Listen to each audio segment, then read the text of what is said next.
So, good day mga boss. Meron tayong package galing kay Ioto. So, eto buksan nga natin mga boss. Eto para sa Biled projector setup mga boss. At si Ioto mga boss, yung talagang gumawa ng ganitong klaseng device para sa ating projector setup. So, eto nga mga boss, yung ating auto leveling na galing kay Ioto. So, yan yung pinaka-device natin. So, gawa ni Ioto yan mga boss. Para hindi tayo silaw dun sa mga makakasalubong natin sa daan. So, ito yung pinaka-harness niya. Ito yung pinaka-control mga boss. Tapos yung socket para dito sa ating device mga boss. Yung pinaka-auto leveling natin. So, dito yan mga boss. Ito yung pinaka-socket niya. So, yan. Ilalagay lang natin dyan mga boss. So, ganito yung paglagay niyan.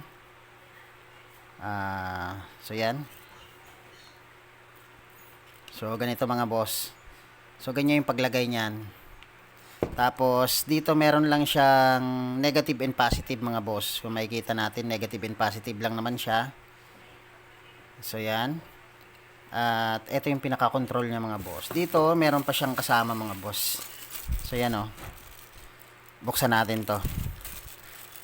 So, ang kagandahan kasi dito mga boss, talagang hindi tayo makakasilaw dun sa mga kasabay natin sa daan.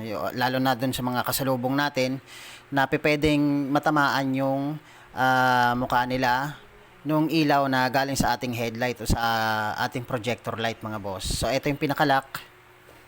So, yan. So, dito yan mga boss. Yan yung pinaka-lock niya mga boss. Pag nilagay na natin sa back fairings ng ating motor, lalong-lalo na dun sa mga Honda Click mga boss. Pero pwede rin naman siya sa ibang motor. Applicable din naman siya sa ibang motor. Tapos meron pa siyang ibang kasama mga boss. So yan yung pinaka washer niya. So yan, may dalawa siyang eto, washer. Meron siyang ganitong klaseng washer mga boss. Yung nut. Yan, nut.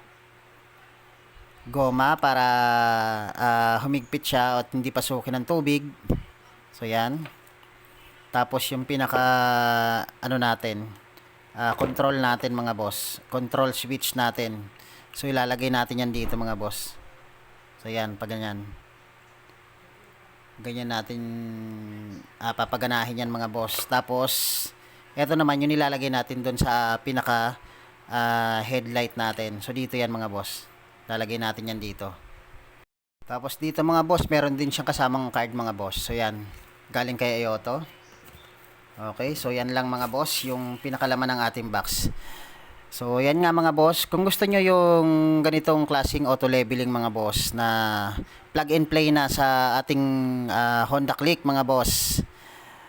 So, ilalagay na lang natin yan sa back fairings natin para makontrol natin yung pagtaas at pagbaba ng ating projector light sa ating headlight mga boss. So, click nyo lang yung ating link mga boss. Nandyan yung ating yellow basket para ma-check out nyo na at mailagay nyo na ito dun sa inyong Biled setup mga boss. Okay?